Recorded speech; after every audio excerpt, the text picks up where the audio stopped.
Today we're going to talk about chair massage. This is by no means an entirely inclusive video. Obviously you're going to take lots of information at class.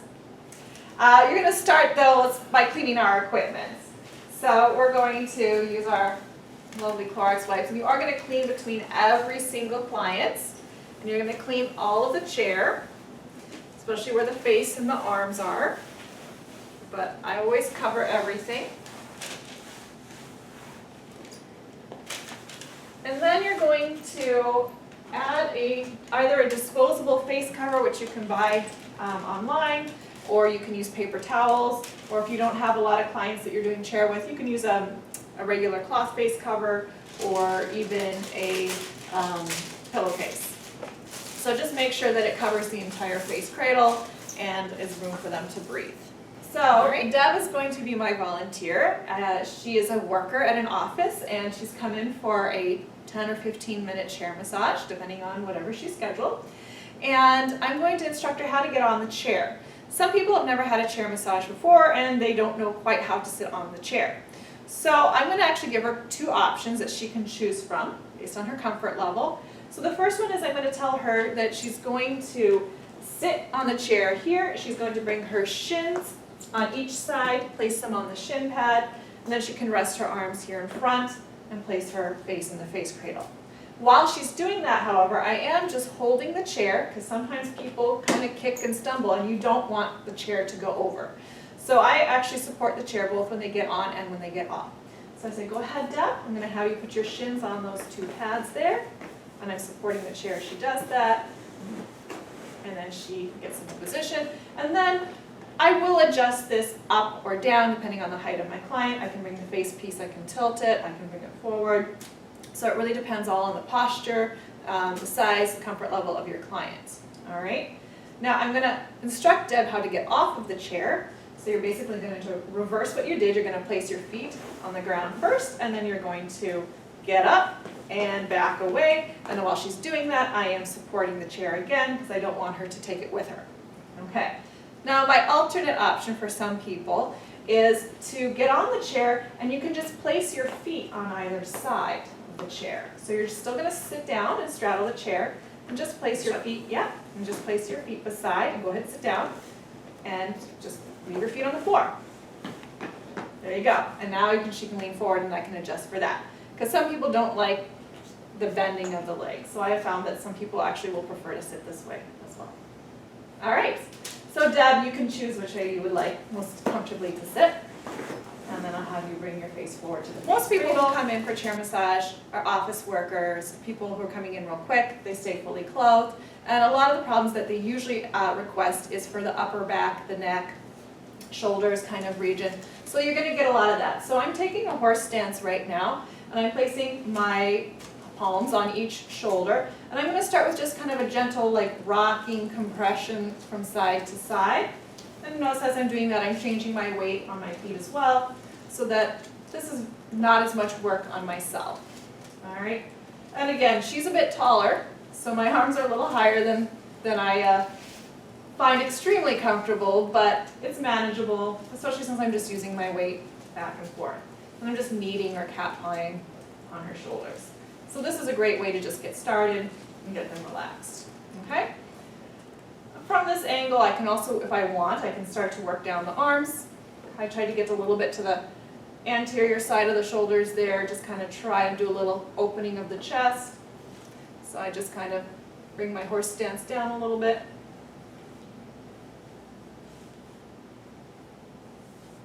And then I just do some compressions into the arms. I'm not going to go into a lot of detail on any of these things. If they were having some sort of issue with the wrist or the forearms, there's a lot of stuff that I can do that we take from our regular Swedish deep tissue class that you can do without the oil through the clothes. So I'm going to kind of swing around as I'm working on her, and I'm going to start working on one side of the back, move down, work the other side, move down, or however you like to divide up the body when you're working on the back. So really, this is where you get to be a little creative. You don't have to memorize a routine. So I'm going to come around, and I like to do some pulling and on the trapezius. So I'm pulling with my top hand and I'm pushing with my bottom hand.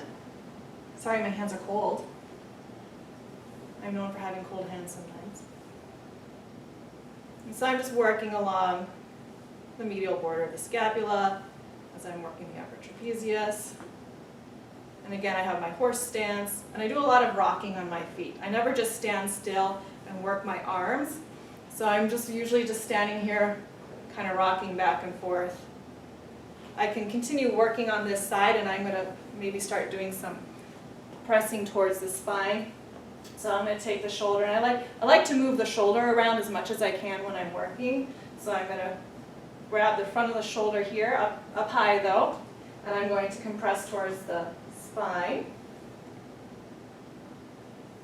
So again, I have my rocking. And obviously this is not in real time. I can take this, I can work into the rotator cuff a little bit, so I can even get in there and do some nice kind of a circular motion. I can get under the lateral border of the scapula. Notice again, I'm trying to keep my nice horse stance, and if I have to go down lower, I'm not bending to get there. I'm just kind of taking either a wider stance, or I'm bending my knees a little bit more. And again, still doing that rocking motion. I do tend to pin my arm into my body so that I'm not pushing, so that I can use my body as it moves to create that movement. I'm going to try to show you what I'm talking about from this angle here. So now I'm using the opposite hand, and I'm working on the lateral border, so I'm putting my arm into my core, so that as I move around, my arm is doing very little work. You're not seeing my shoulder or my elbow moving and pushing. Plus, rocking is really nice. We know that rocking is a very calming kind of motion. All right, and just do a little bit on the same side. So, because I'm talking and I'm teaching you guys stuff, I'm not really paying attention to what I'm actually doing, just kind of going through a lot of different things with you. I can continue these compressions all the way down her back, just because personally how I'm kind of built, it's easier for me to work one side at a time. Deb, you're much taller than me. She might be able to work both sides at the same time. It just depends on the person. So as I'm getting here into the low back, I'm kind of going to decrease the rocking, but I still kind of leave it there so she feels my body moving still. But I'm pushing into the low back. All right, so I'm going to try to show it from this side as well. So I'm going to press towards the spine, and as I move down, I bend into the knees a little more. I saw a really cool way of getting into the low back, because I have a really tight low back, but I suggest only do it if you are very skilled at chair massage, because they actually use their knee. And I'm not going to have you guys do that, but just know that you can get creative with the chair massage and how you access the body. So we know that a lot of that office worker tension is between the shoulder blades and the neck and the low back. So as long as you're kind of giving those nice rocking, those compressions all the way through here, you can be creative. I have a product, I'm not going to advertise for it, but it's a cloth that's very silky, so that I can actually add in some movements that have more of a gliding feel to it without giving me kind of a rug burn on my arms. If you've massaged for many hours in a row on a chair massage and you have your bare arms and you're trying to do gliding movements, there's one that I like to do where I start with my forearm and I'm going to just glide all the way down the low back. You do that enough times in a row, you start to get very raw. So there's this lovely silky cloth that you can place between your skin and the client's clothes that kind of allows you to take some gliding movements into your work. Or you can wear long sleeves, because long sleeves also kind of help you avoid getting that cloth burn after doing that for many, many hours. All right. Now I'm kind of back of the head of the chair, I don't just stay in one spot. I'm constantly circling around the chair, just like in massage, you're constantly moving around your table. So I am constantly moving around my chair at the same time, or in the same thought. So something I can do while I'm at the head of the chair, pardon me, is I can work on the neck. I don't have oils, so that's good for people at the office, but they are still at work. So sometimes they don't really want you getting into their hair and messing it up, because they got to go back to work after this, and cradle face and mascara under the eyes is probably as much as they want to have to deal with. So I usually will stop right at the hairline, unless I've talked to somebody and they specifically said, could you give me a little scalp massage, or they've requested something more specific. So let me show you with this hand. So I'm going to do some upward movement, and I'm going to pin the trapezius down with my hand closest to the camera here. So I kind of start actually by doing a little bit of a cat paw type of action on the side, and I'm holding my hand at the base of her skull, and I can feel the muscles pulling under my hand. And I kind of just gradually start to pin that muscle just a little bit. I don't want to, dig my fingers in too hard, but I just want to start to pin, get a little stretch. Then I can do a little friction or gentle back and forth at the base of the skull. Sometimes, well, I don't want to stick to you. Depends on the person. Sometimes if they put on moisturizer, you can actually kind of get a little bit of a glide, but I'm kind of pulling on Deb a little, so I don't want to do that too much.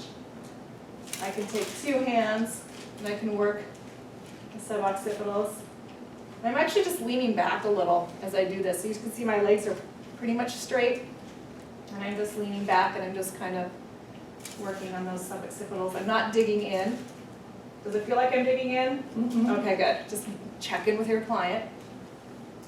I did have somebody who came in for a headache, but it was much too tender for me to work these muscles, so I just kind of did like a real gentle hold. I didn't even really do anything but hold it.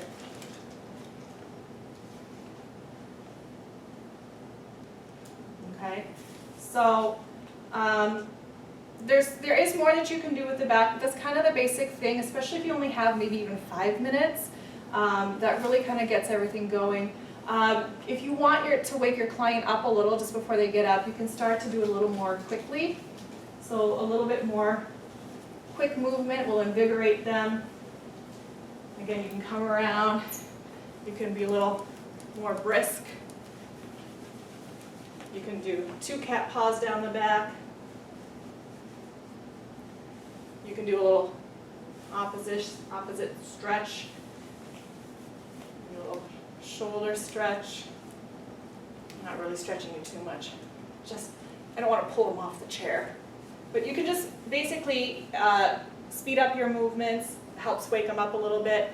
And then I have a little finishing move here where I just kind of go like this, kind of brisk, so that they wake up. But then also you can, all right, just sit up where you are. Just sit for, I know, the face cradle, the cover always wants to come with her. And then I can just kind of give her some more invigorating, quick little movements just to make sure she's awake. And then I would say, just take a minute. I want you to sit for a minute, take a breath, make sure that you're aware of your surroundings before you get up. And then, a lot of people are always like popping off the chair right away, but just in case they are feeling a little woozy, you want them to know that, yes, please stay on the chair a little longer. You can even maybe talk to them for a second about anything, and that will make them sit there longer. And then, all right, when you're ready, I'm going to hold on to the chair, and you're just going to, nice and easy, get up, back away. Awesome, she's a pro. A little bit more about the arm, because most people are office workers, and I'm not saying everybody is, but for chair massage, you're going to get most of your bread and butter from the office workers. So something I can do with the arms, again, after you've already warmed up the body, I do like to get just into a little bit of the pec and anterior delt a little. I just feel like that really opens up that flexor dominant work that we do at the desk. And then if I see their arms slipping, I try to come in and support the arm. I like to take one hand under her forearm, and I can do some compression. And sometimes they're wearing sweaters, sometimes their skin is bare, so you know, it's all the same. I like to pin the muscle and just go a little back and forth. All right. I can, if I had my magic cloth, I could glide, or I can just compressions because I don't want to have like a pulling sensation on her skin. I can turn her arm over. I love when you can watch the fingers curl and you know you're on the right thing. I can always add movement in. So I'm pinning with one hand and moving with the other. So pronation, supination, flexion, extension. Play around with it. Again, just like with Swedish and deep tissue, when you find something, you work on it. If you're not really finding anything that you want to focus on, you're just kind of generally warming up, all right, that's fine, but take your time and work the details. Even though it's just a chair massage, you can still make people really happy by paying attention to the details. So I'm just doing a little bit of, breaking the bread on the palm. Sometimes people have wrist pain, so you can get into the wrist a little bit more if there's something. Again, I'm going really fast. You can get into the fingers, so all that lovely handwork that you've learned from reflexology, from Swedish, from deep tissue, you can do all that. You can just do it with dry hands. And make sure you place their hand back on the chair so that they're supported, and then you can come over and repeat on the other side. All right, so say you have somebody coming in and they're in for a chair massage and they tell you that they have their calves are tight. And you're thinking, well, this is a chair massage. What am I supposed to do with your calves? You can actually work on somebody's calves even though you're doing a chair. This floor is hard and it's going to be hard for me to kneel on, so I'm just going to steal this little bolster and I'm going to kneel on it. But you could probably have like a little pad, like a little foam something you could bring with you in case they have a request for that. And you just kneel down and you just let them know, okay, so I'm going to work on your calves, so I am going to have to kneel beside you. So this is something that, even though you're doing chair massage and it's public, it's still kind of, you set it aside so it's a little bit private at least, so that people walking by don't be like, what is she doing down there, right? So I can still work, I can still do compressions on the calves. And the ankles, if you, depending on your comfort level, you could work on the feet. I don't know if you have a chance to wash your hands or if you have just baby wipes, but sometimes the feet got a little sweaty after a day at work. I could even have her, I can even say, okay, would you take this leg and I'm going to have you just place your foot on the floor. There you go. So now I can get in to the calf a little bit easier. And again, with chair massage, because of the angles that you're going at, because of the setting that you're in, because they're wearing clothes, you don't have oil. A lot of it is compressions, but you can get a lot done with that. I can work the quadriceps from a sitting position. Just make sure you don't bring your fingers, all the usual rules.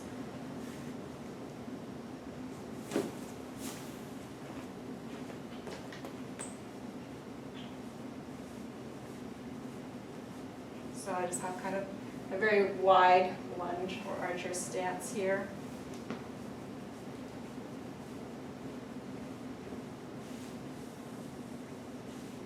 So I can get into the quadriceps, no problem. Yeah, I'm making sure I said the right thing.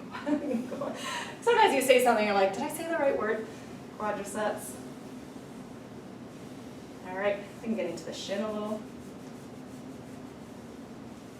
So again, use the body mechanics that's best for you. So if you can maintain a nice solid lunge or horse stance, that's fine.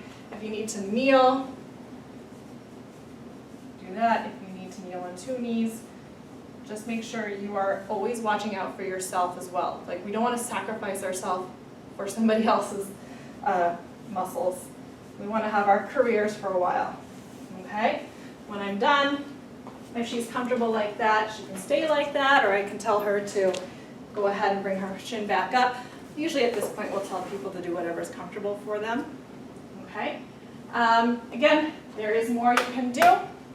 But another way to get to those spots, if you wanted to do something more, is you can actually have the client sit backwards on the chair. So I'm going to have Deb get off the chair one more time. So again, still holding the chair, let her back away. And I'm going to readjust the chair, and we're going to have her sit backwards. It's done very often, but I mean, it's a nice option, especially if you do a lot of chair massage and you want to be able to work on different parts of the body. So if I wanted to work into the pecs, I could do a little pec stretch. So I could do, from this angle, I can open up the pecs a little more. Doing okay? Into my deltoids a little bit. Okay. I can work on the forearm this way because now it's in front of me and I don't have to worry about it falling off the armrest. I can do a lot of the stuff that I already did. Also, it's up higher, so now it's kind of easier for me to like hold on and reach. So there's some things that I can do with the arms. I can work on the quadriceps a lot easier now, so I can. So this would be maybe if you're doing something more sport related and you just had a chair and you wanted to like have somebody quick like warm them up. You can get down and I can do some better calf work. I don't know if this is the same side or the other side. Am I getting you sort of balanced? All right, so again, just a lot of compression and get into those shins.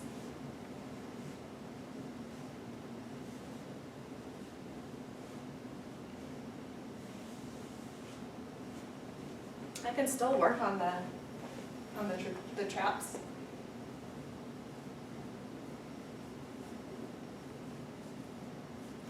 So just use your chair, just be creative.